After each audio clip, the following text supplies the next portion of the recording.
Ako si Clyde. School is life ako, pero bike is lifer. Tara, samahan niyo ako linisan ng aking bike. So kapag nagbabaklas ako ng bike, gumamit ako ng allen na size number 5, which is pang patanggal sa gilid. Then gumamit din ako ng 10mm na size para naman sa gitna, para matanggal ko yung buong crank.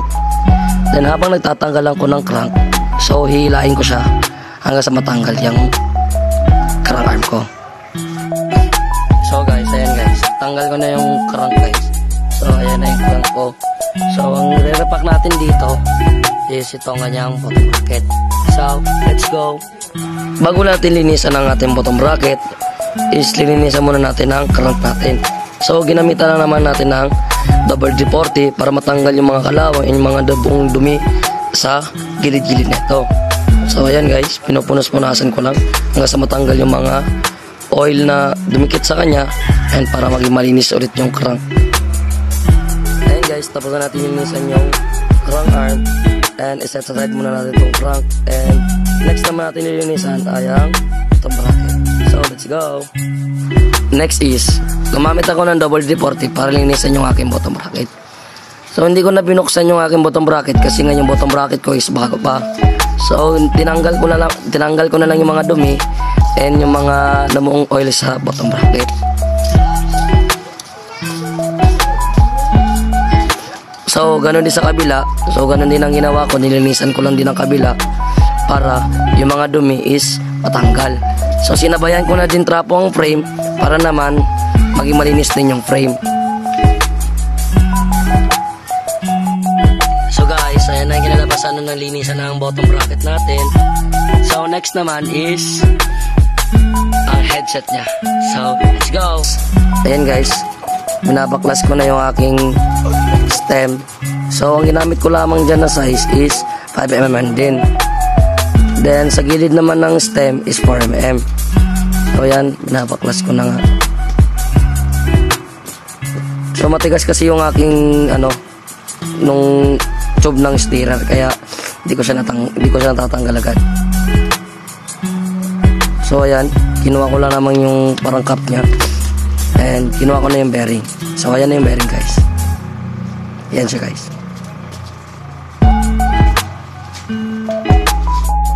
So guys, ito na yung bearing ng set natin na kailangan natin repakan kasi nga masyado siyang madumi.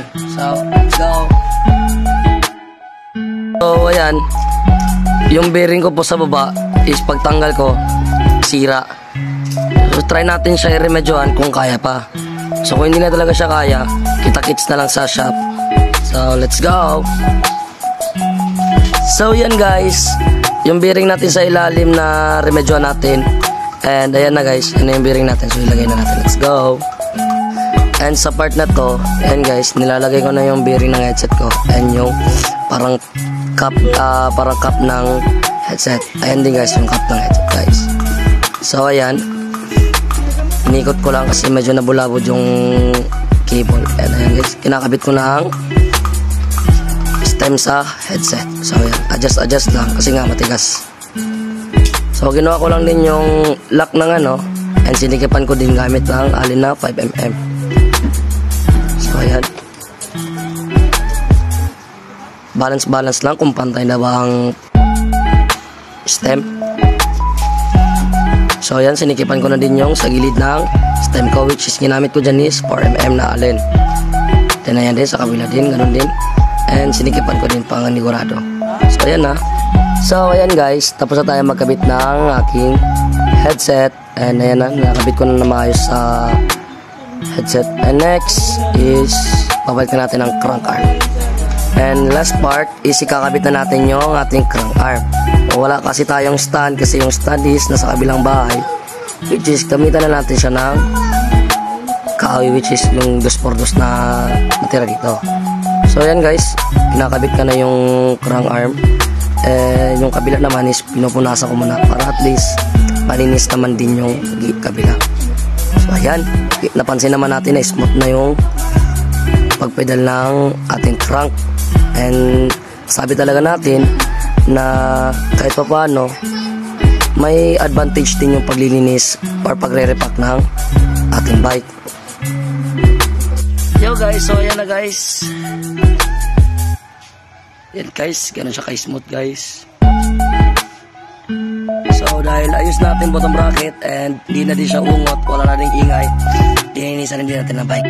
And ayan natin bike, buo na din, nakabit na natin ang stem and ang crank. So don't forget to subscribe my channel and click the notification bell para updated kayo araw-araw sa aking mga vlogs.